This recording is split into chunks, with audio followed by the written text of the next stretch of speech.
Hello, and welcome to Tianne's Tiny Tweaks. At the moment, I'm sharing with you my top 3 tips to become more resilient. And the first one, to recap, is watch this self-talk. Make sure that you are your best mind coach, that you're stopping yourself if you're being negative, or you're learning from it if you need to, and then you reframe, you re-speak to yourself how you would your best friend.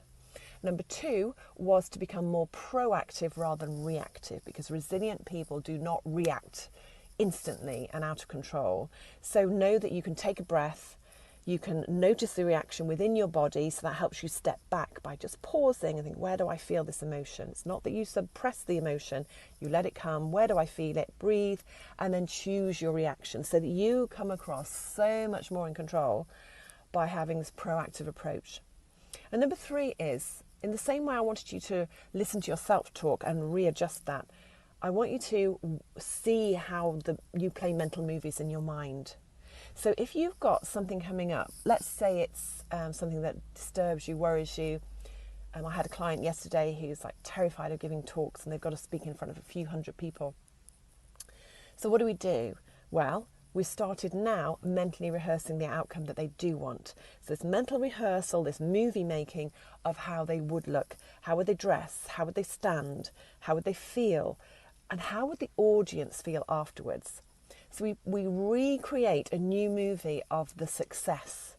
So whatever it is you're concerned about or worried about or cross about, just know that you can practice making your own movie. You can become your own producer and director, create your own story. So think about what you do want, and imagine then, go to the future where people are coming up to you, and in this case of my client yesterday, giving a talk, saying, that was amazing, I really enjoyed that, that was so concise, I got so much out of that. Or someone else coming up saying, gosh, that was so engaging, I couldn't take my eyes off it, it was just amazing, I've learned so much. As I say, just whatever makes you feel good. Don't be afraid to go big on this. It's only in your imagination, no one else gets to see this. But the bigger you can go, the more that subconscious mind of yours loves this emotion that it attaches to it.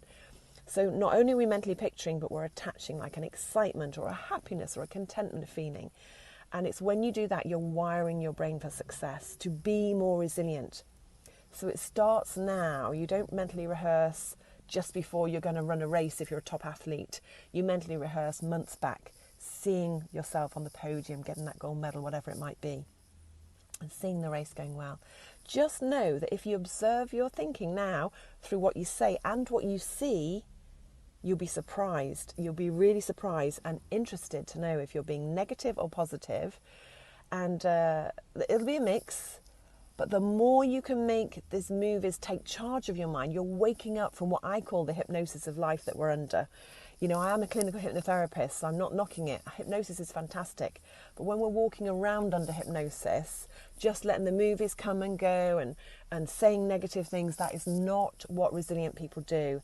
They take charge of this. And I invite you as a tiny tweak to observe your movies and make new movies. Rehearse, whether you do that through meditation, through closed eye, through just breathing, sat in a car. I'm just on my way back from the sports centre. Just do whatever opportunity you get to mentally rehearse what you do want, not what you don't. And do comment, let me know.